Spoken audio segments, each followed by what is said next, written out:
Tapi ada ketika mayit dibawa ke kuburan dia sambat-sambat, Kang, apa arti kalangnya ngendikan aku mokan neng kana geni mulat-mulat aku ndang balik kanya ngomakan. Tapi sing iku ora krungu. Sing krungu niku namung sebangsa kewan, sapi, wedhus, ayam. Nah, Pak Banser malah sering meniteni dan menengeri. Kalau anak mayit digawaring kuburan, kok anak ayam nang tengah dalan, mesti ayamnya pada melayu pating pertok. Betul Pak Banser? Oh iya.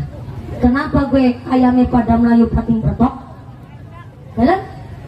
Wadi kepidok.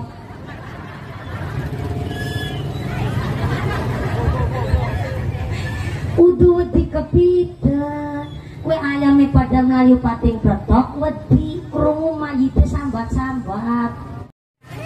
Ada satu riwayat menceritakan, dulu di zamannya Nabi Sulaiman alaihissalam, ada seorang temannya Nabi Sulaiman datang dengan tergopoh-gopoh. What is a tergopoh-gopoh? Bahasa Indramayu apa ya, terburu-buru? Terbirit-birit.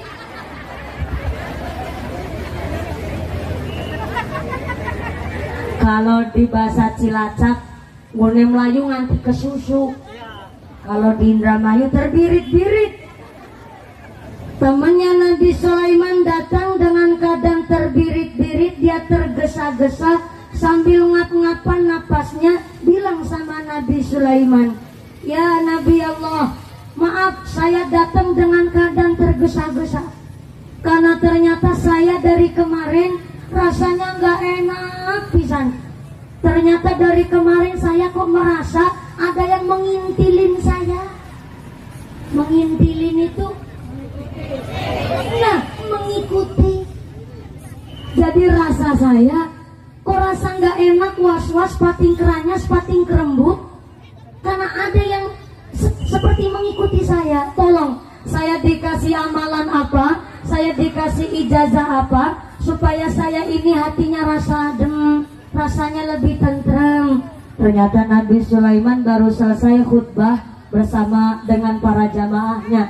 Akhirnya Nabi Sulaiman terus bilang, ternyata Nabi Sulaiman baru ngucap mau ngejawab itu pertanyaan temannya, tiba-tiba datang malaikat pencabut nyawa. Malaikat pencabut nyawa ternyata datang ke hadapan Nabi Sulaiman. Yang hanya lihat adalah Nabi Sulaiman seorang, yang lain gak pada lihat. Ternyata malaikat pencabut nyawa bilang, Nabi Sulaiman, saya datang ini punten pisan, saya lagi mumet. Ini baru ada malaikat sampai mumet. Nabi Sulaiman ngejawab, loh malaikat sampai mumet gimana saya? Enggak Nabi Sulaiman, saya mau musyawarah dengan jenengan. Ini saya ditulisan takdir dari Allah. Temennya sampean ini yang lagi ngobrol sama sampean, ternyata ditulis di buku takdir 1 jam lagi akan meninggal dunia. Tapi ternyata yang bikin saya mumet ini, 1 jam lagi mau meninggal dunia, tapi ternyata tempat dia meninggal adalah di negara Cina. Ini yang bikin saya mumet. Jam segini masih ada di hadapan sampean, lah kok 1 jam lagi meninggalnya di negara Cina. Maka saya mau ngajak sampean musyawarah Nabi Sulaiman. Saya dikasih tahu kok bisa jam segini masih di tempat ini, 1 jam lagi akan meninggal di negara Cina. Nabi Sulaiman mau menjawab itu pertanyaan malaikat pencabut nyawa. Si temannya Nabi Sulaiman yang mau mati ternyata nggak sabar, kepingin cepet-cepet tahu jawabannya. Sulaiman, saya ini tanya berulang kali kok nggak dijawab. Saya rasanya khawatir, was-was dari kemarin. Coba saya dikasih amalan apa supaya saya ini bisa hidupnya lebih tenang. Akhirnya Nabi Sulaiman ngejawab, ya fulan, saya mohon maaf sebelumnya.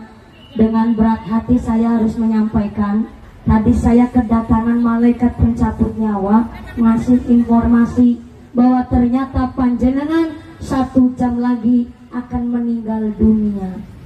Deweke melopong. Hah? 1 jam lagi saya mau mati. Saya bingung nih, apa mau senang apa mau sedih. Senangnya saya diberitahu sebelumnya, tapi sedihnya saya mau mati. Maka kalau begitu caranya oke, saya mah ikhlas kalau memang saya mau dicabut nyawanya. Tapi keadaan saya belum siap kalau 1 jam lagi mau mati. Maka tolong Nabi Sulaiman, jenengan ini diberi mukjizat oleh Allah, mampu berkomunikasi dengan makhluk yang lain. Maka saya minta bantuan, tolong saya dibawa pergi jauh, jangan di sini, supaya 1 jam lagi saya nggak mati. Akhirnya Nabi Sulaiman bingung. Nah terus mau bagaimana lagi, kan mau mati. Enggak, pokoknya kalau saya dibawa pergi jauh dari sini, insya Allah saya selamat, karena saya belum siap kalau mati sekarang. Akhirnya Nabi Sulaiman manggil angin. Angin, tolong ini bawa teman saya si Fulan jauh dari sini supaya nggak mati 1 jam lagi. Sedekah dawuh Nabi Sulaiman. Akhirnya angin ini langsung mubeng. Selagi mubeng muter membawa temannya Nabi Sulaiman si Fulan. Ternyata si Fulan oleh angin itu dibawa ke negara Afrika. Di negara Afrika ternyata dia sampai di sana ngebatin. Loh, kok tempatnya kering semua, nggak ada air. Di sini malah jerapah kalau singa. Nggak, saya nggak mau di sini. Tolong bawa saya ke tempat yang lebih sejuk. Akhirnya dibawa ke kutub selatan. Sampai kutub selatan dia kedinginan luar biasa. Aduh, saya nggak bisa adaptasi hidup di sini. Akhirnya angin muter-muter, bingung mau ke bawah di mana itu si Fulan. Ternyata dibawalah ke negara Cina. Belum sampai di Cina, ternyata baru sampai si Fulan meninggal dunia karena mumet mubeng melo angin. Akhirnya matinya di Cina. Ini cerita nyata di satu riwayat kitab-kitab para nabi. Bahkan ternyata yang namanya tempat kita mati, jamnya, detiknya sama sekali nggak meleset. Jangankan kita yang awam, temannya Nabi Sulaiman saja sudah dikasih tahu, ternyata tetap tidak bisa menghindar yang namanya ajal mencabut nyawa. Maka kula panjenengan sedaya manusia kudunya lebih paham, karena kita adalah orang yang beriman dan bertakwa kepada Allah. Fa idza jaa ajalluhum la yastakhiruna sa'atan wa la yastaqdimun.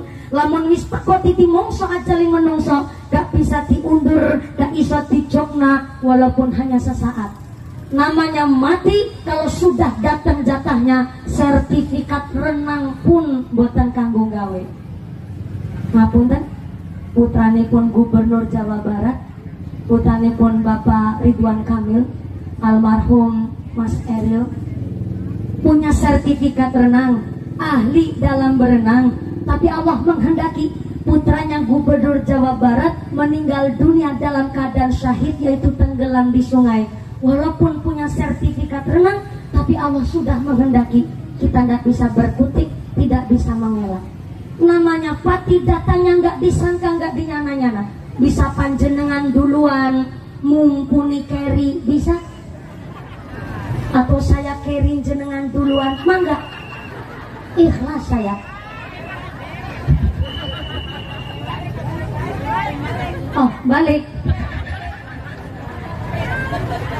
Maka ternyata yang namanya pati datangnya tidak disangka dan tidak terduga. Harusnya kita paham, kullu mauludin yuladu alal fitrah, kata Nabi.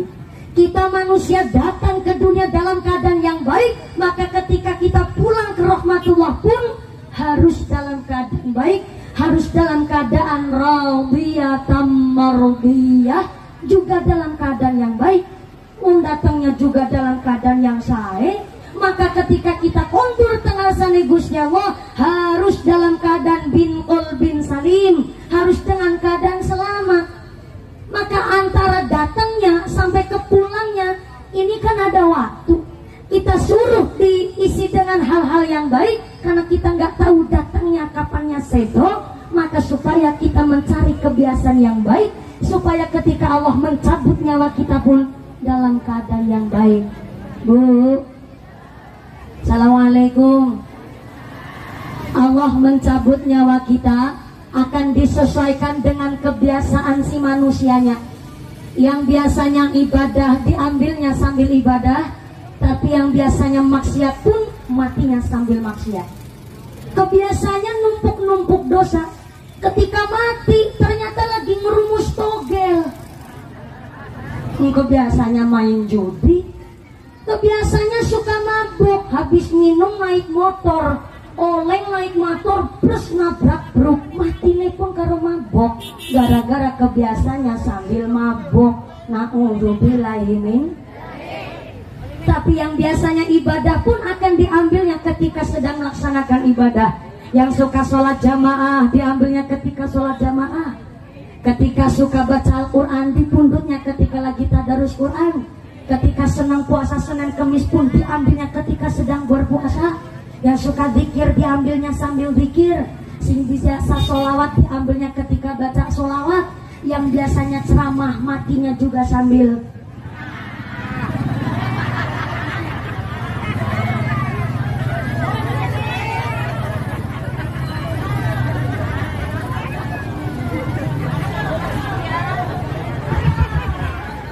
Matinya karo ceramah. Ya apik sih, saya sih, tapi ya harusnya ya jangan sekarang lah. Eman-eman amplopnya durung diwekna kabeh.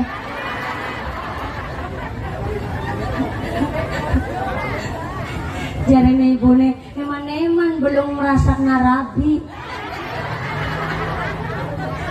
Kita nggak bisa sumaya, kita nggak bisa nawar, Bu. Maka kita disuruh mencari amalan yang baik supaya ketika kita diambil pun dalam keadaan sing apik. Amin Allahumma. Amin Allahumma. Sampai Ibnu Abbas radhiyallahu anhu mengatakan rasanya orang sakaratul maut ketika diambil nyawanya, kata Ibnu Abbas, bagaikan isi perut dikoyak-koyak pakai duri salak.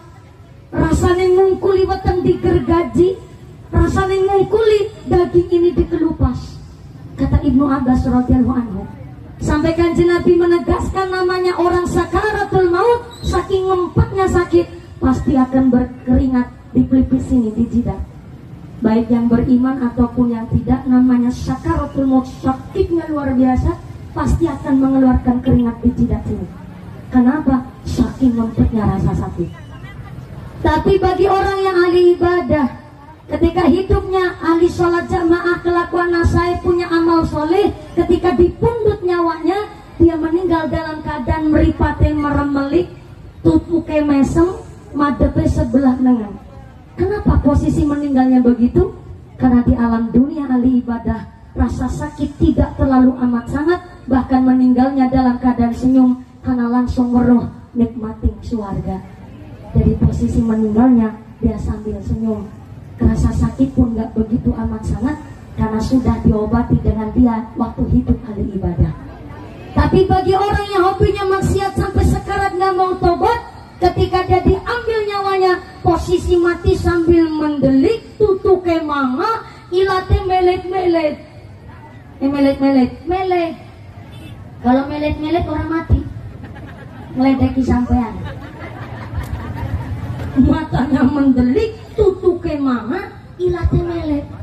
Kenapa kok posisi meninggalnya begitu? Karena hobinya maksiat. Ketika dia mati diambil nyawanya, langsung kaget meruh mulat-mulat tingkeni neraka. Maka ada ketika jenazah dibawa ke kuburan, ketika dia diusung, dibawa oleh para pentakziah, ternyata si mayit dan setiap mayit akan bisik-bisik kepada si mikul. Saya ulang, sebelah kanan. Assalamualaikum. Assalamualaikum. Ya Allah, ini ngajinya indah banget, kayak lagi piknik sama tamasya. Ngajinya ini indah di pinggir sungai, di bawah pohon mangga. Alhamdulillah. Ini ngajinya sampai jam 2 sore. Shallallahu ala Nabi Muhammad. Ketika mayit dibawa ke kuburan, setiap mayit itu pasti bisik-bisik sama yang mikul. Ada mayit ketika dia diusung ke kuburan, si mayit bisik-bisik begini, Kang,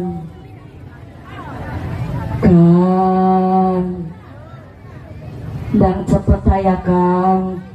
Aku suara sabar bintani widadari ayu-ayu nang kuburan Kang. Ndang cepet anggone mlaku sing banter. Tapi yang mikul nggak dengar, karena ternyata yang mendengar itu hanya sebangsa hewan. Tapi itu mayit kepingin cepat dikubur, karena di dunianya ahli ibadah, dikuburnya saja sudah dijadikan surga. Tapi ada ketika mayit dibawa ke kuburan, dia sambat-sambat, Kang, aku ketika wangnya ngendikan aku makan. Neng kana geni mulat-mulat aku ndang balik kenyang ngomakan. Tapi si mikro ora krungu. Sing krungu niku namung sebangsa kewan, sapi, wedhus, ayam. Nah, Pak Banser malah sering meniteni dan menengeri. Kalau anak mayit digawaring kuburan, kok anak ayam nang tengah dalan, mesti ayamnya pada melayu pating pertok. Betul Pak Banser? Oh iya. Kenapa gue ayamnya pada melayu pating pertok? Helen? Wadi kepidok.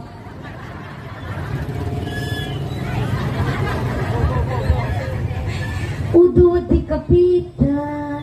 Gue ayamnya pada melayu pating pertok, wadi krungu mayite sambat-sambat. Malah wadi kepidok. Maka orang yang ahli ibadah di alam dunianya, dia ternyata setelah meninggal dunia di kuburan tugasnya ngapain? Setelah kita mati, tugasnya di kuburan adalah menunggu sampai datangnya hari kiamat. Namanya nunggu kan ada yang kerasa sebentar, ada yang kerasa lama. Itu tergantung sama suasana. Maka ketika ada mayit hidupnya di alam dunia ahli ibadah, ketika dia menunggu sampai datangnya hari kiamat, penantian cuma sebentar. Kenapa cuma sebentar? Ibarat pengantin anyar di dalam kamar. Satu malam rasanya kayak 5 jam.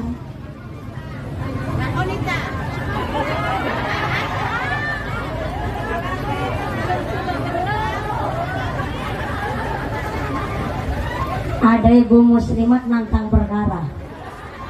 Sampai tanya, emang wis pernah ngelakonin? Emang cerita mati kudu mati disit kan ora? Masa cerita manten kudu nyicipi manten kan ora bu muslimat? Ya Allah, ora usah melu ikut campur, melu bayar yogra. Pengantin anyar bu, apalagi malam pertama.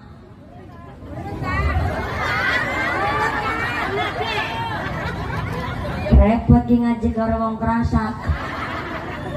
Ngaji dibantai terus. Pengantin anyar, masya Allah, karena nikmatnya di malam pertama, ternyata entut berasane nanas. Kok dicerit ini mau karaputane buka jenting. Malam pertama itu rasane grogi, pengantin wadon nganti wetenge mules. Saking grogine kepingin ngentut, lantut dikimput-kimput ora kena dijambrongi. Dikimput malah munine dawati. Pengantin lanang jawab, manis pengantin nanya entut membune nanas. Beda karo pengantin lawas, pengantin bodol. Apa maning bodolan pengantin. Nang jero kamar Mbak Putri kepentutit. Bakakku jawab, bermangan batang apa? Pengantin anyar melaku sing wadon kesandung karpet, sing kesandung jempolnya, sing dilus-lus bokongnya. Namanya pengantin anyar. Beda sama pengantin lawas. Makin niki Mbak Putri melaku kesandung watu. Bakakku jawab, matane pecicilan, watu gedene samono ditabrak bae. Tapi beda sama pengantin anyar. Nang jero kamar sewengi rasane kayak 5 jam. 5 jam rasane kayak 1 jam. 1 jam nang jero kamar rasane kayak mung sekejap. Kenapa? Anu waktu semalam kok rasanya sekejap, karena dihiasi dengan kenikmatan, dihiasi dengan bahagia, dihiasi dengan namanya senang, maka waktu lama pun rasanya sebentar. Sama kayak orang yang waktu hidupnya di dunia ahli ibadah, ketika dunianya ternyata diisi dengan amal soleh, suka melaksanakan amal jariah, sholatnya nggak pernah ketinggalan, dia ahli sholat jamaah di masjid. Ketika mayitnya di alam kubur nunggu sampai datangnya hari kiamat, ternyata penantian yang cuma sebentar saja. Kenapa di alam kubur kita nunggu datangnya hari kiamat ini adalah untuk mengantarkan kita ke alam akhirat. Baru kita setelah sudah datang yang namanya hari kiamat, baru kita menuju kepada mahsyar. Tapi bagi yang orangnya di alam dunianya kopinya maksiat sampai sekarat orang gelem tobat, ketika dia di alam kubur nunggu sampai datangnya hari kiamat, rasa penantian yang amat sangat panjang. Karena di alam dunianya dia hobinya maksiat, di alam kubur isinya penuh dengan siksa, maka nunggu waktu sebentar rasanya begitu lama. Karena nopo dihiasi dengan susah, dihiasi dengan siksa, karena tidak ada nikmat sedikit pun dalam kuburnya. Na'udzubillahi min. Maka setelah jenazah sudah siap diusung ke kuburan, ketika ternyata ada mayit dibawa ke kuburan, oke,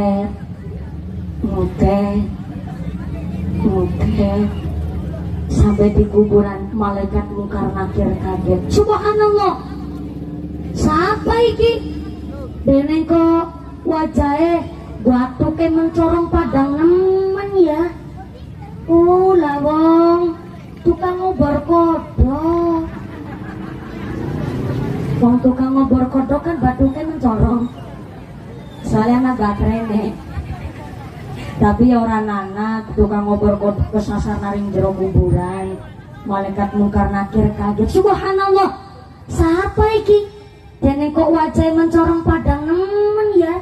Gena iki mayit iki waktu lagi uripe ahli ibadah, ahli sujud, pikirannya bersih, gak pernah suudon karo wong liya, gak pernah suudon pikiran Allah karo Gusti Allah, pikirannya selalu bersih. Pantesan batuke mencorong padang nemen. Wong endi iki? Ngomong kerasak. Amin Allahumma. Diamini sing banter kan anu dong apik. Karena maning mayit dipikul yang kubur.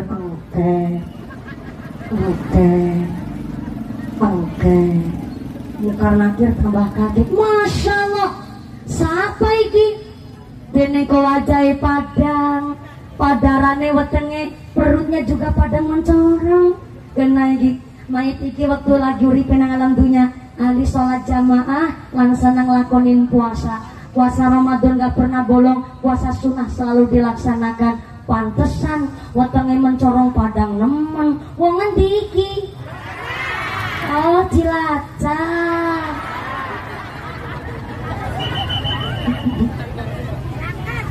Gentenan Bu, masa kon kerasak terus. Aku yang kesirian iri kan gentenan. Karena maning dia mayit dipikul yang kubur.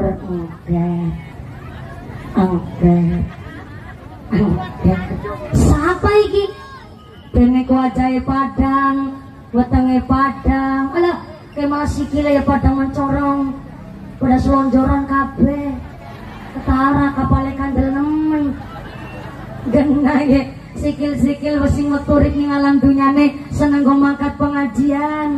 Nanti udan-udan dilakoni sikile melar kabeh. Pantesan gara-gara sikile melar nang gone kaji nitin.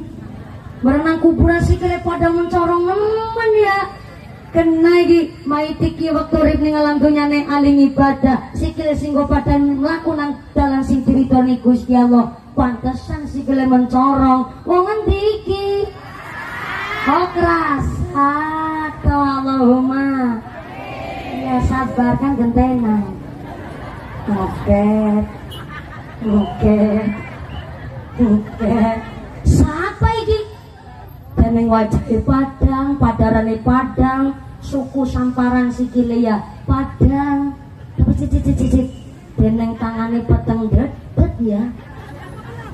Kena iki tangane mayit iki waktu urip ning alam dunya seneng go nyekeli kartu remi karo ceki. Pantesan tangannya peteng dedek. Wong ngendi iki?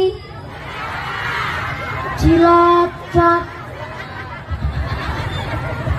Ya gentenan sih gentenan Bu, tapi masih gak tangannya peteng dedek malah ngarani mumpuni. Tangannya aku ngesek nalan kubur malah paling padang. Sepisan gua benang-benang pengajian salaman ke ibu-ibu muslimat. Ambrol rompol kabeh dosane. Yang kedua ngesuk nalan kubur tanganku paling padang. Karena pun gua nampani bisa roh amplop. Tangannya dedek marani tangannya mumpuni. Udah tangannya wong Cilacap, udah tangannya wong Kerasa. Ngana ngisor langit padoh. Maka setelah di alam kubur yang takziah udah pulang, 7 langkah terakhir ternyata malaikat Munkar Nakir bertugas menanyai itu mayit. Maka saya mau tanya nih sama ibu-ibu yang di tengah sini. Assalamualaikum. Punten bun jenengan pada hafal pertanyaan kubur apa enggak? Udah hafal? Masya Allah hebat banget. Udah pernah? Oh tapi udah ada bocoran ya Bu ya. Sama di Jawa Tengah pun itu kalau puji-pujian habis azan itu ada bocoran dari para masyayikh. Ternyata ada 6 pertanyaan malaikat Munkar Nakir. Nah karena saya juga belum pernah ngicipin jenengan demikian, maka hari ini kita belajar dan kita latihan. Hari ini ngaji sama Bu Janting, kita latihan sami pertanyaan alam kubur. Saya jadi malaikatnya, jenengan semua jadi mayitnya. Loh, kan saya yang megang mic. Saya malaikatnya, jenengan mayitnya. 1 syaratnya, ketika malaikat tanya sama mayit, mayit salah gonen jawab pertakonane malaikat Munkar Nakir. Digadak sampeyan awas. Persiapan. Jenengan mayite, aku malaikate. Setuju? Harus setuju. Nyosnya kelmik soalnya. Awas malaikate takon, persiapan. It mayit. Owe. Ke mayit ora sopan. Ki malaikat nang apa dalem ke? Ulangi. Yit mayit. Sapa pangeranmu? Mai jawab Gusti Allah pangeranku. Yit mayit apa agamamu? Mai jawab agama Islam, agamaku. Pinter, Masya Allah, luar biasa. Aja kegeeran. Masih ada 4 pertanyaan. Salah gue jawab. Nana sing mayit ora gelem jawab, gadak nang malaikate. Awas persiapan maning. Yit mayit. Sapa nabimu? Mai jawab Nabi Muhammad, Nabi kawula. Yit mayit apa kitabmu? Mai jawab kitab Al-Quran panutan. Masya Allah, cerdas-cerdas ya mayit-mayit Kerasa. Malaikat tanya yit mayit. Yitnya pinter-pinter banget nih. Baru ada nih mayit nurut-nurut banget nih. Mayit-mayit Kerasa memang luar biasa. Yit mayit. Apa? Apa? Malaikatnya lupa. Saya nih malaikatnya malaikat amatiran. Bukan Bu, bukan masalah grogi. Saya ketemu orang ganteng udah sering. Ini gara-gara udah bingung tadi udah tanya apa aja. Pertama, tanya pangeran nama agamanya. Yang kedua udah tanya siapa nabi panjenengan sama kitabnya apa. Oh ya, yang keempat, yang kelima, Itmayi Sopo sadolormu. Mai jawab, muslimin muslimat saderek kula. Itmayi apa kiblatmu? Mai jawab, Baitullah kiblat kau. Salatullah salamullah ala Rasulillah. Salatullah salamullah ala yasin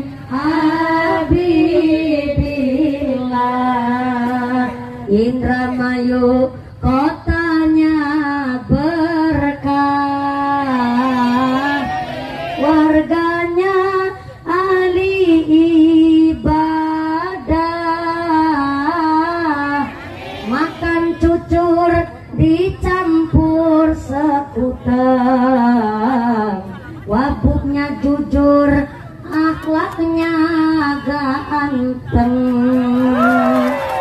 Salatullah salamullah ala Rasulillah. Salatullah salamullah ala yasin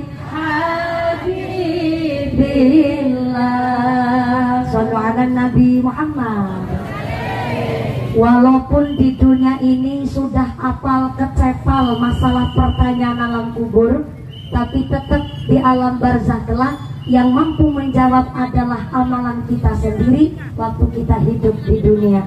Maka peringatan haul adalah mengingatkan kita yang masih pada hidup, supaya mari kita cari amal soleh yang sebanyak-banyaknya, supaya ketika kita dalam kubur mampu menjawab pertanyaan malaikat mungkar nakir, mampu hidup dengan baik setelah mati, yaitu kita alhamdulillah selalu diberikan rizki yang banyak gara-gara kita menanam anak-anak kita di pondok pesantren. Anak-anak yang mampu mendoakan orang tua, itulah amal jariah yang tidak akan pernah putus. Amin Allahumma amin Allahumma. Maka saya tadi bertanya sama gua Jantin, kok bisa ya ini hajat pribadi yang rawu banyaknya luar biasa, sampai dari tadi pagi aja udah setia, udah pada kehujanan, udah melar semua kakinya ini. Oh, betul. Tapi saya berpikir bahwa berarti almarhumah almarhumah Romo Kiai yang dihauli hari ini pasti rikalah hidupnya punya sejarah hidup yang baik, sehingga sudah tidak ada pun tetap masih menanam amal yang baik, bahkan milih terus. Ibu tahu milih enggak? Milih itu ngalir, ya ngalir kayak keringat saya. Yang Bapak Wabung nggak tahu bahasa Indramayu, oh tahu ya? Karena memang aslinya dari Indramayu. Betul. Ya Allah, kita aneh.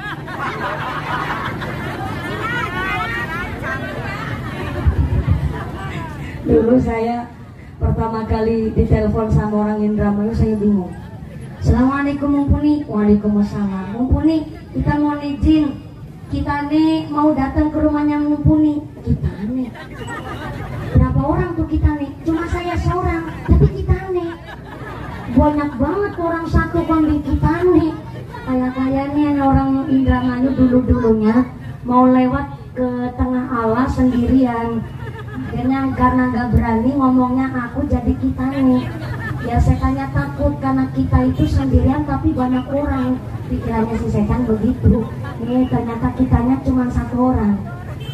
Kita nih diundang di sini Saya ini merasa begitu bangga. Bangganya kenapa? Saya diundang oleh Bu Haja Entin di acara yang Masya Allah begitu luar biasa. Saya yakin bahwa almarhum Bapak Haji Darmo rikala hidupnya cari rezekinya bersih buat ngedidik anaknya di pondok pesantren dan nyekolahin anaknya kuliah sampai anaknya pada berangkat haji semua di kala masih mudanya. Berarti memang rezekinya rezeki bersih. Rezeki yang bersih inilah membawa manfaat dan barokah. Saya mau tanya sama sebelah sana. Assalamualaikum Bu, sodakoh sae napa mboten? Sae. Sodakoh itu sae, tapi ternyata kok sodakohnya adalah dari duit korupsi.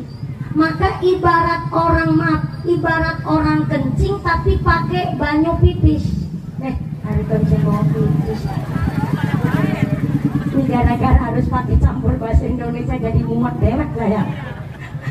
Ibarat orang wudhu tapi pakai air kencing. Kira-kira sah apa enggak? Enggak sah. Maka ternyata masuk ke dalam perut kita itu wajib rezeki yang halal. Jangan sampai rezeki haram ataupun rezeki syubhat. Karena ternyata untuk menciptakan anak yang birrul walidaini, orang tualah terlebih dahulu yang harus bagusin sama anak. Ketika orang tua kepingin punya anak-anak yang soleh dan solehah, maka orang tuanya terlebih dahululah yang harus mendidik anak dengan mencukupi rezekinya dengan rezeki yang halal. Bahwa ternyata almarhum Bapak Haji Darmo sudah menyiapkan rezeki bekal yang halal, maka alhamdulillah anaknya jadi dokter semua. Anaknya udah kaji semua, cantik kabeh pula. Masya Allah. Ini kan karena modalnya Pak. Modalnya adalah modal rezeki yang bersih.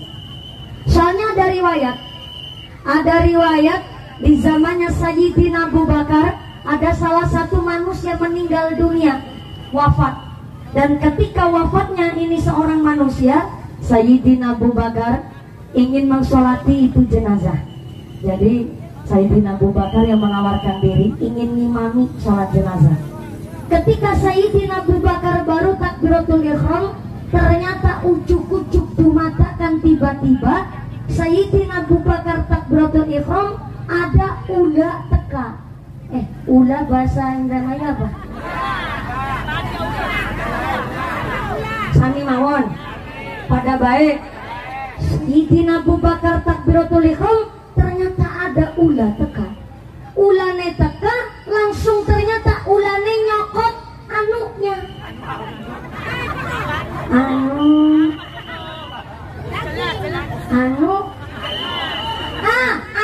manuknya. Punten, saya nggak akan cerita vulgar Ibu. Cuma ini memang keterangan riwayat kitabnya begitu. Kalau manuk terlalu kasar. Selain manuk yang halus apa ya bahasanya ya? Burung kan bahasa Indonesia. Klakson motor. Klakson motor kalau suaranya banter kan bunyinya kotot.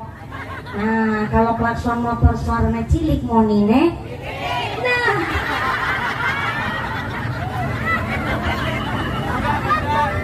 itu yang saya maksud. Cuma saya nggak tegang ucapnya.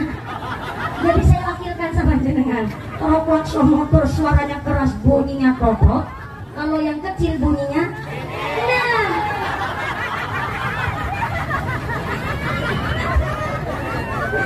berarti kan malah lebih vulgar ketimbang manuk. Ini mau udah saya saring, saya filter, saya pilih bahasa yang paling tepat itu ucapnya manuk ketimbang klakson motor. Ketika Sayyidina Abu Bakar mau nyolati itu jenazah, baru saja takbiratul ihram, ularnya datang langsung nyokot manuknya. Manuknya saha?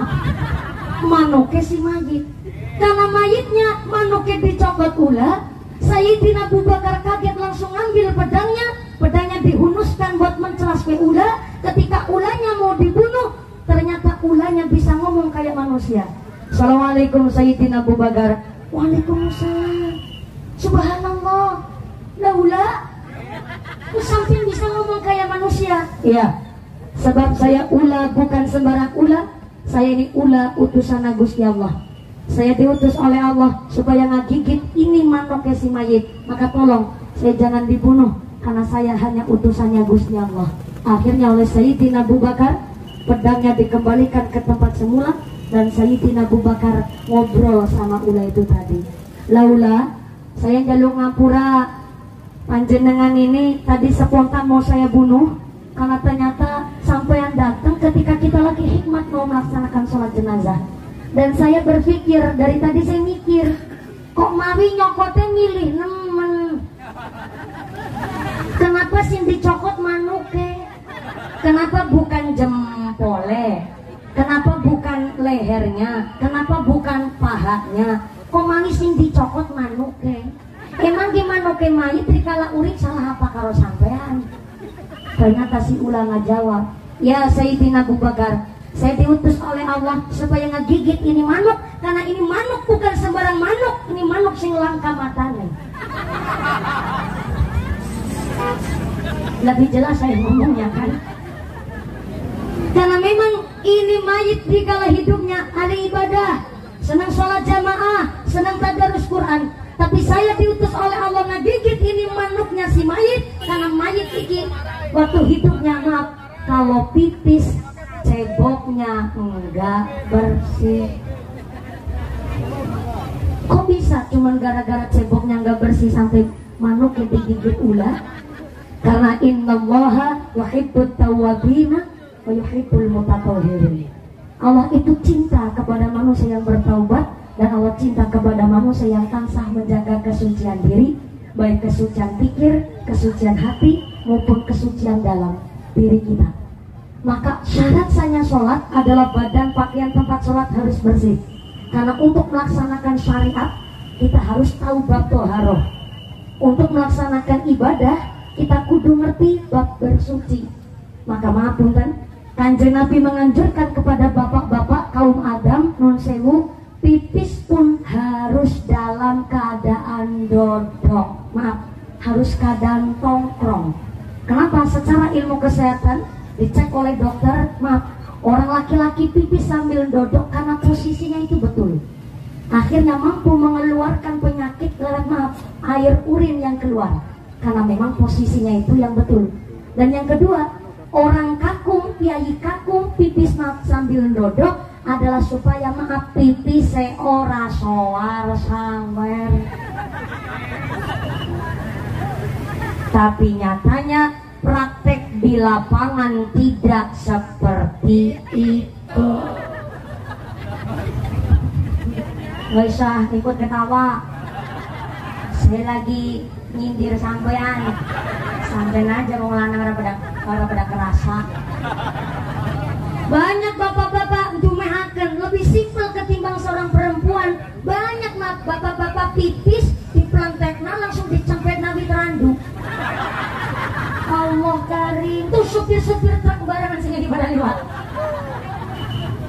Pom bensin ada, toilet umum ada. Gede-gede nih bayar 2.000 perak. Supir truk malah kepipis dicempet ban roda truk.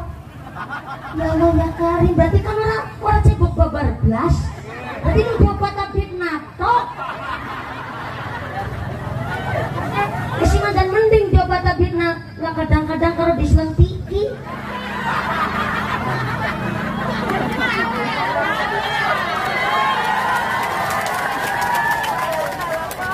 Benar-benar. Disampean keprok maksudnya apa? Kayak ngerti. Saya ini musafir. Tiap hari saya hidupnya di perjalanan. Ini saja 2 hari saya belum pulang ke rumah, maka saya lagi protes sama bapak-bapak, jangan pada pipis sembarangan, ngotor-ngotorin mataku. Saya nggak ndelengi namanya orang lewat. Kadang-kadang supir pipis pada sembarangan. Ibu-ibu juga nih kalau lagi bepergian sama bapak, sampai bapak kok pipisnya sembarangan, jejak besi banter nangguri. Soalnya kalau seorang laki-laki sampai pipis sembarangan, maaf, yang pipis sembarangan lakinya, yang ikut kotor istrinya. Saya ulang. Sampai laki-laki pipisnya sembarangan, yang pipis sembarangan lakinya, yang ikut kotor istrinya. Terima kasih Bu. Saya didukung partai ibu-ibu muslimat. Maaf ya bahwa Bu kalah sementara.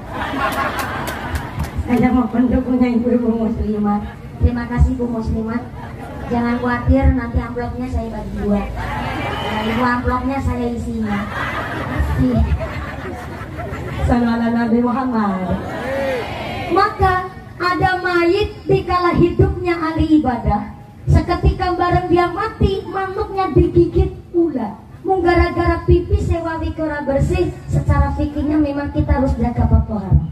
Tapi secara tasawuf, ada mayit dikala hidupnya ahli ibadah, tapi bareng meninggal manuknya dicopot ular gara-gara wawi ora bersih. Secara filosofi, banyak orang ahli ibadah tapi rezekinya masih rezeki kotor. Sholatnya nggak pernah ketinggalan. Dia suka baca Al-Quran, tapi masih jadi rentenir, ngerolas na duit, manak-manak ke duit, mangan duit riba. Sholat tapi masih jadi rentenir. Anak mau kerasa kayak gue? Oke, mangkat tak boleh ngomongin.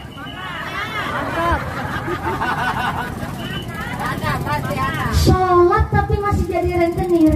Kan itu yang namanya wawi ke ora bersih, ora berkah. Ngarep dewek, banter, salah. Wawi ke ora manu ke dicokot. Sholat sih sholat, 5 waktu nggak ketinggalan, baca Quran juga melanter. Tapi ternyata dia jadi petani. Gue nebas pelem si pentil, ditebas-tebas enak. Lamun si lamun pentilnya jadi pelem temenanan. Anane pelem ketua setitik gue dipangan codok. Gue ngepete si pendul. Ibu tahu pendul enggak? Kembangnya pete. Lo pete si kembang pendul, ditebas enak. Lamun si lamun pendulnya jadi pete, jadi petani, macu laring sawah nampingi galengan, paculi ngenangi patoknya dijejak. Salah ya kancane nyuting boleh dheweke ngambani. Ana wong Islam kene kaya gue. Boten nonton nggih Pak Haji. Enggak ada Bu. Kiai kerasa mriki rezekine berkah kabeh. Salate ra ketinggalan. Gone maca Quran oke, tapi gone dagang seneng ngurangi timbangan. Harusnya sekilo 10 ons, tapi mung 9 ons. Kami kuarane wawi ke ora manu ke dicokot. Gone kulak asline 8.000, gone ngendika 10.000. Barang ini sorapik dioplos karo sing tesi sae ben sing bosok payu. Wis ngapusi karo sing tuku, ngene golek bati untung kakean. Kan iku sing arane wawi ke ora manu ke dicokot.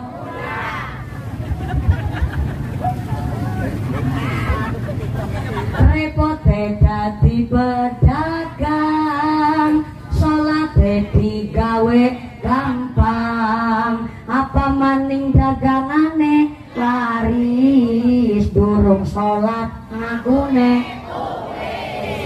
Salatullah salamullah ala toha salatullah salamullah ala yasin. Repote dadi bakul, ngomong salah ngakune betul. Apa maning dagangane laris, pelem kecut ngakune. Salatullah salamullah ala toha salatullah salamullah ala yasin. Repote wakil bupati, janji-janji kudu ditepati. Apa maning waktune rapat, sholatnya aja diloncat. Salatullah salamullah ala toha rasulillah. warahmatullah.